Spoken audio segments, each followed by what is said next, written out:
Hey there folks, it's Zach Elliott at Feel Free to Argue. This is actually my second attempt at making this video. I think I'm going to have to move it a little bit better clip. My last version was 14 minutes long. What I want to do is I want to talk a bit about the assorted douchebaggery involving the Michael Phelps, I guess it's now an investigation, and just kind of examine overall this whole notion of the criminal status of marijuana. Talk a little bit about other drugs as well. The first thing I want to talk about is in terms of Phelps being an Olympic athlete. Talk about what's needed for that. I mean, I'm the son of someone who was a world-class athlete at one point. My father was an alternate on the Olympic team in ice skating, and so I have a little bit of insight into what it takes to be a world-class athlete, and it takes a great deal of discipline. It takes a great deal of mental toughness. This is something my father talks about a whole lot, because it's not just a matter of getting yourself in great physical shape. I mean, I'm sure there are plenty of people you know that are in great physical shape, but they're not high-level athletes. And the difference being is that there's an incredible amount of pressure on people in the Olympics, and especially people who are expected to do well. There's a lot of pressure on them, and it takes a lot of mental discipline in order to be able to pull yourself together when the moment is there and do the job and get it done.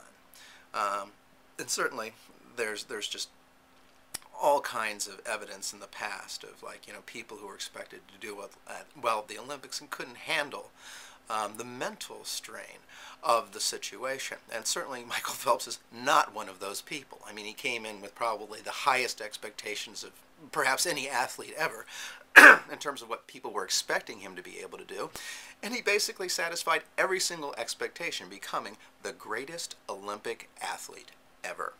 And now we know that he actually managed to do this in spite of the fact that he was taking a performance de-enhancing drug, which I think, if anything, makes his achievement that much more impressive, as opposed to, anything else you want to say about it.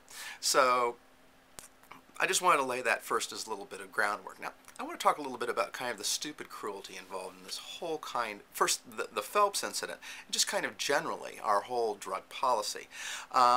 Right now, I don't know how many people know about this. I'm going to try to post a link to one of the articles in the sidebar, but there's this policeman down in, I guess it's South Carolina, where the infamous bong picture was taken, who is now basically dragging in anybody he can find who was in that bong picture with Phelps, and basically I think just trying to get them to roll over on Phelps so he can, I don't know, bring him to justice, make him pay his, I think it's $800 fine, or possibly even serve his 30 days in prison.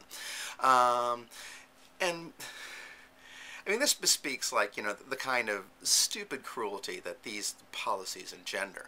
Where you have somebody who's doing something essentially harmless. It certainly isn't harming him at all. And look at the incredible collateral damage now that's caused by this picture.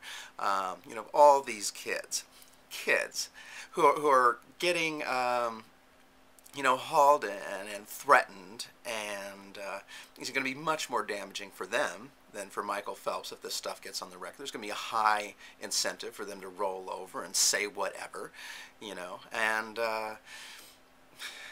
just a real slippery slope towards, disaster. When you think about the way that our prisons now are just totally stuffed with nonviolent drug offenders. And I think it's really interesting the kind of decision that society has decided to make about illegal drug use, in the sense that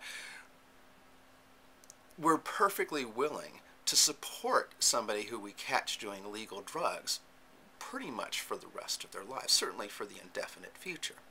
And I think we're starting to see, the fact that this is a completely untenable situation, just in terms of the recent statements of California, where they say they're going to have to now release 30% of their prison population.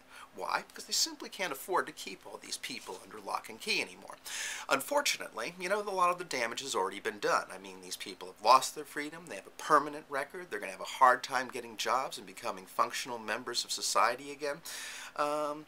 And that's why I think, you know, it's not just enough to throw these people back on the streets. I mean, we need to really change our perspective of, like, whether or not marijuana use especially is serious at all. I mean, it needs to not only be decriminalized, it needs to be totally destigmatized.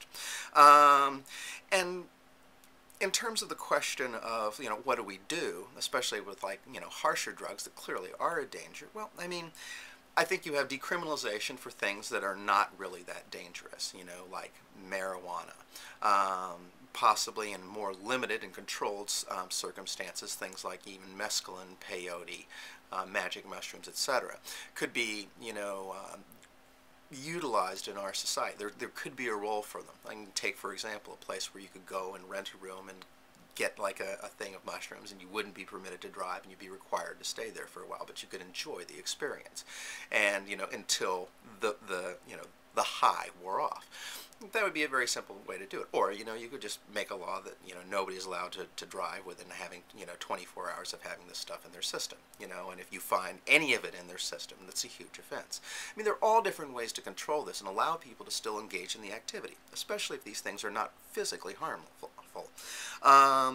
And, you know, for people who are into, you know, things that are definitely much more dangerous, like, you know, I don't know, PCP would be a perfect example of this. You know, that's something that nobody should be on. But by the same token, it doesn't make any sense to put this kind of person in prison.